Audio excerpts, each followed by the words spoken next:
Good morning, students. Today we'll do Lifelines of National Economy Geography Lesson 7, pages 81 82.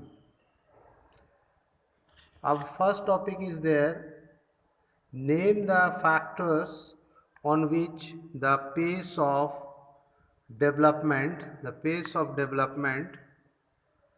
depends upon. It will carry 1 mark. It's a 1 mark question. These points are half marks each. The production of goods and services, number B, as well as their movement over space.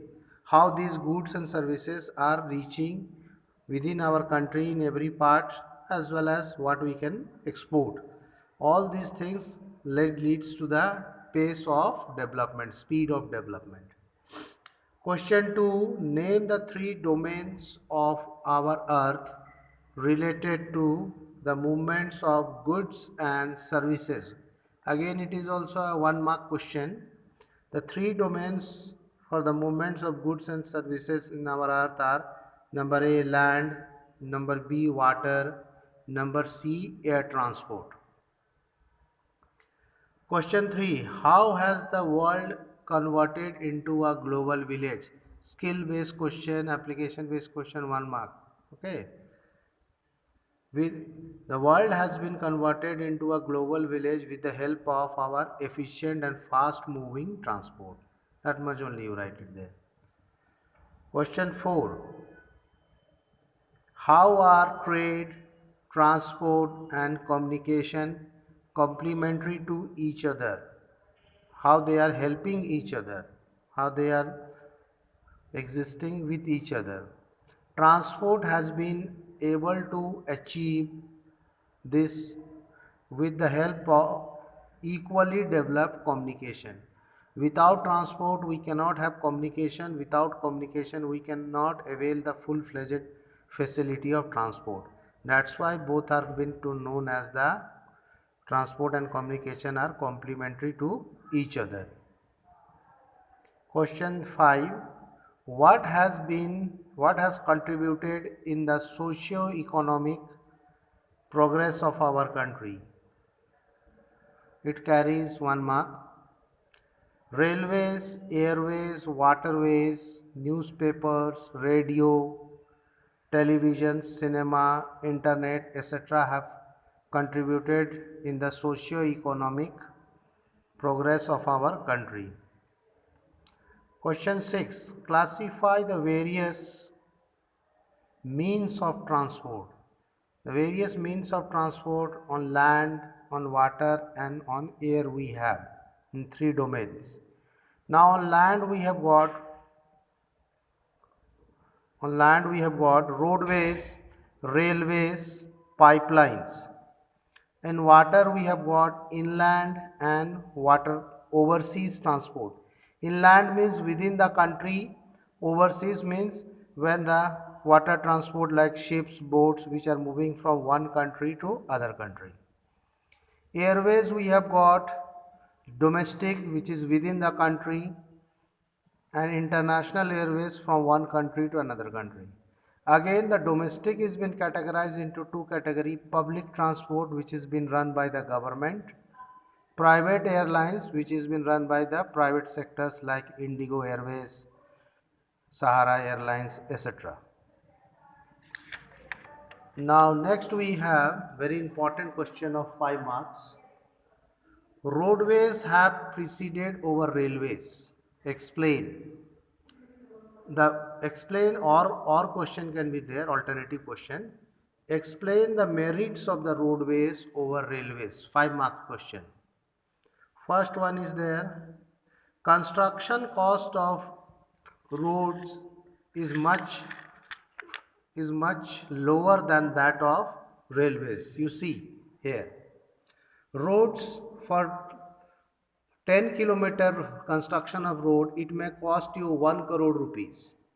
But for the railways, the construction cost of 10 kilometer, it may cost you 10 crore rupees. So almost 10 times the cost is there.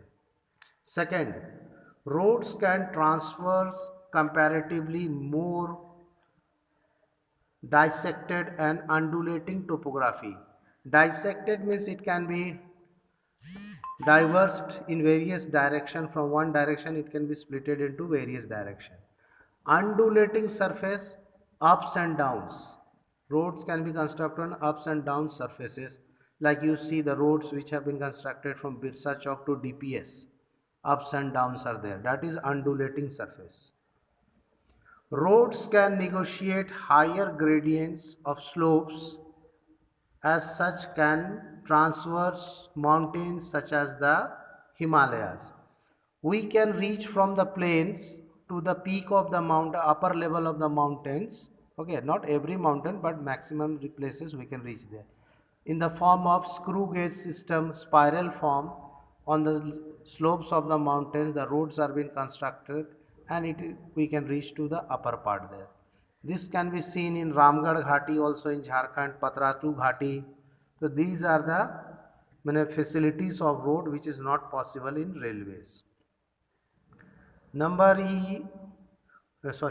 Road transport is economical in transportation of few persons, relatively smaller amount and shorter distance. Okay. So roads are meant for shorter distance, less goods, less passengers. Whereas railways are always meant for longer distance, more goods and more passengers. Then E. It is also provides door-to-door services. Thus, the cost of loading and unloading is much lower. You see the example, if a person retires from HEC and if he books his goods by any logistic company, they will carry the goods from his quarter and the goods will be delivered to his native place. Suppose his native place is there in Bangalore, near Puthunga Road, Bangalore. So they will deliver his goods in his native home. So this is called door-to-door services, which reduces the loading, unloading and transportation cost. But the same person, if he books his goods and wants to send it by train, so he has to book a local transport, road transport from his quarter to Hatia railway station. From Hatia, the goods will reach to Bangalore station, Bangalore Cant, Bangalore Junction. And from Bangalore Junction, again he has to book a local goods, local transportations for taking his goods from Bangalore station to Narputunga Road. So his cost will be 3 times.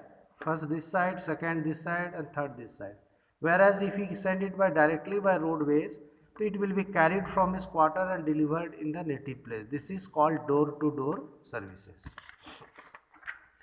Last one, road transport is also used as feeder to other transport modes of transport, such as they provide a link between railway stations, airport and seaport. Roads are serving as a feeder transport. Like Hazaribagh was not connected by railways. Now it has been there, but now also many trains are not operating from Hazaribagh. So previously people of Hazaribagh used to board on the train for Howrah, Delhi, Chennai, Mumbai in the Kodarma station. So they used to reach that railway station by road only. This is the feeder transport. In many places in Assam and all, people reach to Guwahati airport by roadways only there. In Cochin also, people if they have to reach to Cochin railway station from the Cochin port area, so they have to reach that place by roadways only. So roadways serve as a feeder transport for road, railway station, airports and seaports. Next question is there.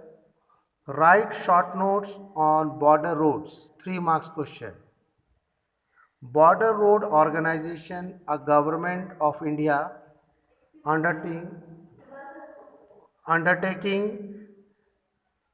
constructs and maintains roads in the bordering areas of the country, like our land frontier from Gujarat, Rajasthan border, Jammu Kashmir, Punjab border to Nepal border, Bhutan border, etc. Second thing, this organization was established in 1960 for the development of the roads in strategic importance in the northern and northeastern part of India for protecting our borders by the BSF officials and the movement of army and ITBP also in the northern part of India. Then these roads have been improved accessibility in the areas of difficult terrain, which these roads help in the movement of the local people for trade and commerce, movements of goods in the where they are not able to move in the difficult areas. These border roads have reduced their difficulty, time and distance for the movements of the local goods and materials. Uh, okay, do these question answers in your classwork copy, and some additional questions will be also given to you. Okay, so do these things in your classwork, same copy only in classwork, and give the heading as homework also, and present the work nicely so that everything will be done nicely.